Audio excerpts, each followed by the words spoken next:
ابھی آپ کے سامنے ایک نکاح ہوا، معاشرے کی جو اصلاح کی بات ہے، آج معاشرے میں بہت سارے فسادات ہیں، اس میں سے ایک بڑا ہی ناسور اور ایک بہت بڑا بگاڑ اور فساد جس نے بہت سی زندگیوں کو کھا گیا، بلکہ آج اس بیماری کی وجہ سے، جسے ہم جہیز کہتے ہیں، اس برائی کی وجہ سے ہماری بہت سی نوجوان لڑکیاں اپنی ماں باپ کے غربت کی وجہ سے وہ غیروں کے ساتھ اپنی عزت و آبرو کا بھی سودا کرتی ہے، اور یہاں تک کہ وہ اپنے دین اور ایمان سے بھی ہاتھ دھو کر اس کے ساتھ جا کے دین اور دنیا دونوں اعتبار سے وہ نامراد اور ناکام ہوتی ہے۔ آج ہم اس جلسے میں شریک ہو رہے ہیں، آپ نے دیکھا کہ یہاں حضرت الاستاذ نے نکاح پڑھایا، لڑکی والوں سے ان کے وکیل، ان کے ذمہ دار گواہوں کی موجودگی میں اجازت لے کر کے آئے،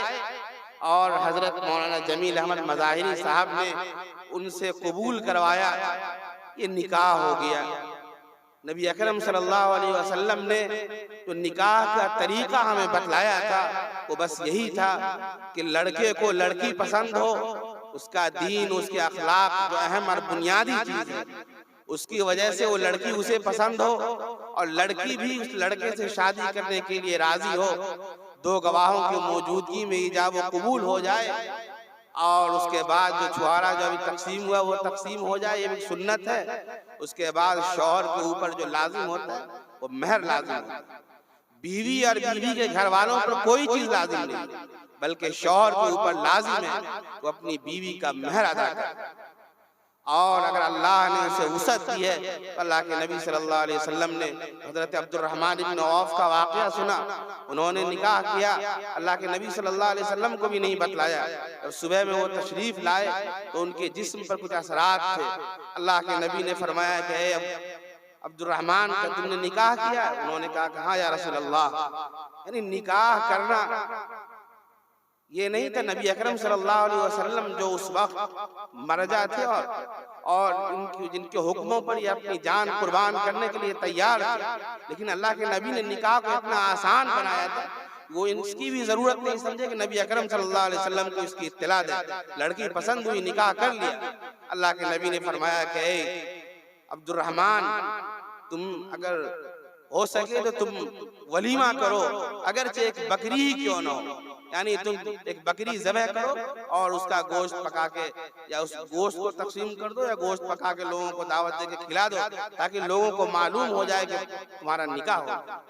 اللہ کے نبی صلی اللہ علیہ وسلم نے نکاح کو اتنا آسان کیا۔ آج